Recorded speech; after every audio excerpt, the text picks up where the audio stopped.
So Scott just mentioned that this is the first Paper Mario to appear on a handheld, and it was really made to appear on this handheld. Everything about the Paper Mario aesthetic, from foldable characters to pop-up scenery, it all contributes to the feeling of like a living, breathing diorama that's living inside your 3DS. I know you can't see it from where you're sitting, but trust me, it really, really pops.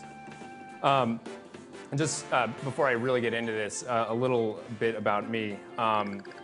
This franchise holds a very special place in my heart. The North American localization of the original Paper Mario for the N64 was actually the first game that I ever did the English writing for. And I've worked on every game in the series since, so I love it. Intelligent Systems has always packed these games full of hilarious characters, really, really creative and unique scenarios. And this one is no different in that sense. But what they've also done is they've always done something new for each iteration. And in this particular case, that something new is stickers. I'm going to give you a little preview. This guy just ambushed me while I was talking, so I'm going to wail on him really quickly. Ignore what you're seeing here because I'll be describing it in great detail in one moment. Yeah, that didn't just happen. This guy's just taken care of real quick. Okay. And yes, we're done with that. All right, so stickers. That's what I was talking about.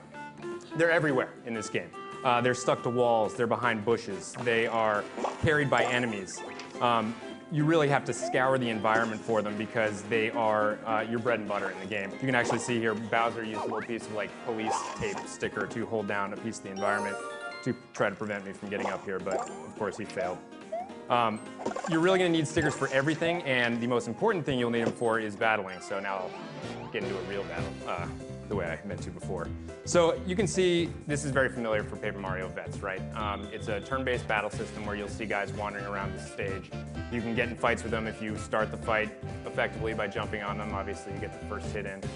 If not, it goes rather poorly for you. But once you get in here, it's time to pick your battles, basically. And ordinarily in a Paper Mario game, you would pick from a menu here of attacks. But here, stickers control the entire show. Offensive, defensive, everything. And you can see down here on the bottom screen, I got a whole album full of them. I'm not going to tell you what that door does right now. Instead, I'll just do a typical jump on this guy. And the action battle system remains and is as good as ever. You have to be paying attention at all times. Timely button presses allowed me to just wail on that guy and then allowed me to block the attacks. Obviously, I still took a little damage, but it allowed me to lessen the attacks of these Goombas. And strategy comes into play big time. So, for this one, I don't want to absorb any more attacks, so I'm going to actually use an attack that I think can probably take care of both of them at the same time. A couple of good time presses and wipe them out with a Koopa shell. Battles will produce coins. They'll produce more stickers. In this case, I got some coins. Both of those you need to collect a lot of over the course of this game for reasons that I'll explain in just a little bit. First, I want to show you another element of this game. You can see over here this fan. This does not look like it lives in a paper world. This actually looks like it was ripped directly out of our world. And there are a number of items like this in the game. All of them are important for very sort of specific reasons that I'll get into later. But you really want to scour every single environment to see how many of them you can find. All right, now indulge me for a second while I run back over here and take a look at that area I was in before. You saw before when I went up here that there was a big breeze blowing. That's because the fan was on. I turned the fan off, so now everything's mellow over here. But the casualties were this Toad's flowers, which he lost, and I can help him out. I mean, it's kind of funny that he's there crying, but I think I'm going to be nice to him instead. And to do that, I'm going to use a power called Paperization. By hitting the Y button here, I just froze the scene and turned it sideways. And you can do this anywhere. You can take a look at whatever's in the environment. In this particular case, you can see that there's some spots down there that look like they could use some stickers. So, of course, this guy lost some flowers. So I'll use some of my attack flowers here to see if I can replace them. Got to stick it on there nice and good. That's an ice flower, and then maybe do a fire flower here. And then I'll finish it off with I'll do a shiny fire flower. Shiny ones, of course, for those of you who are avid sticker collectors, shiny is better. All right, so those look like they're taking root there, and flowers. And you can see it didn't just bloom his flowers, it actually threw up a whole bunch of stickers that I can collect to replenish what I just kind of spent on him. and even more so. I got, I used 3 and got 6 back. More importantly, this guy is so psyched that I helped him out that he's actually giving me a really important item. This is an HP up heart, and this is actually going to boost my maximum HP. Now, those of you guys who are vets of this series probably noticed in that earlier battle that I didn't actually get any experience points, which is weird. For the Paper Mario series, you're obviously used to getting experience points.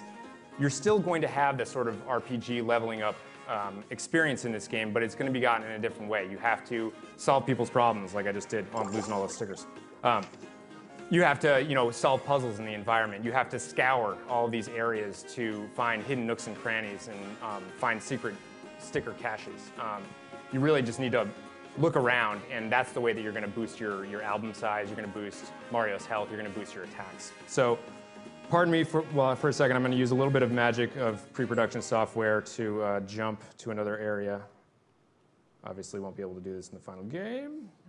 Now I am actually right outside of the main town in the game, and this area features this very perky toad who has a stall that does has a very, very important role in the game.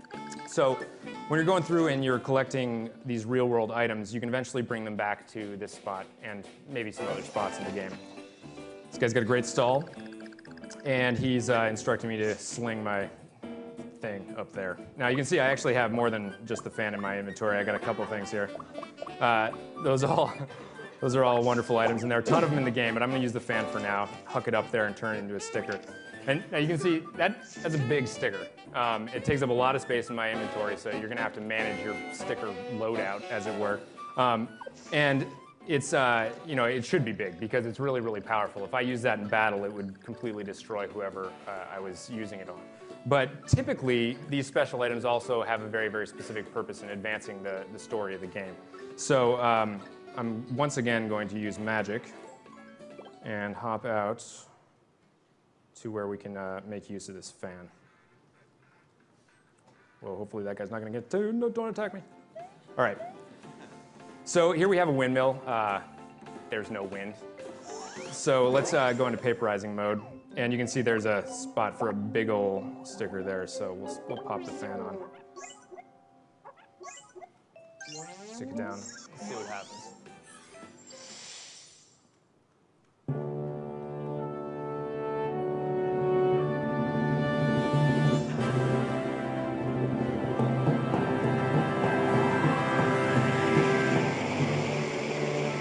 There we go. Problem solved. They told me I wasn't allowed to make a Mario's biggest fan joke here. I thought it was good.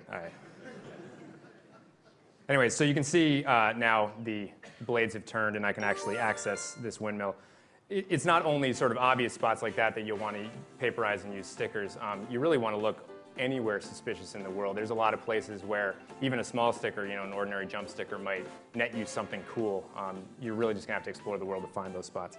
Now, I'm not going to go in there because there are spoilers in there and you guys don't want to see too many of those. Instead, I want to just pick one more fight here and show you one other really, really important mechanic. So there's not a ton of dudes in this fight. There's only 2 of them, but you are going to run into pretty big battles in this game with 5 Goombas at a time, or a really, really massive enemy that can do a ton of damage to you if he can attack. And in these instances, you're really going to want to use more than 1 sticker per turn. And to do so, you're going to have to spend some coins, which is why you want to collect a lot of coins. And you have to have a little bit of luck. So by using the battle spinner down here, I'm going to try to hit a jackpot. Come on. Oh, all right. Well, I didn't hit a jackpot, but I got 2 at least. If I'd hit all 3 coins right there, I essentially would have gotten showered with coins, as well as getting to use 3 stickers on this particular turn. As it happens, I can at least use 2 of them. So why don't we do, I'll chuck a hammer at this guy and then use a slap hammer on this other one.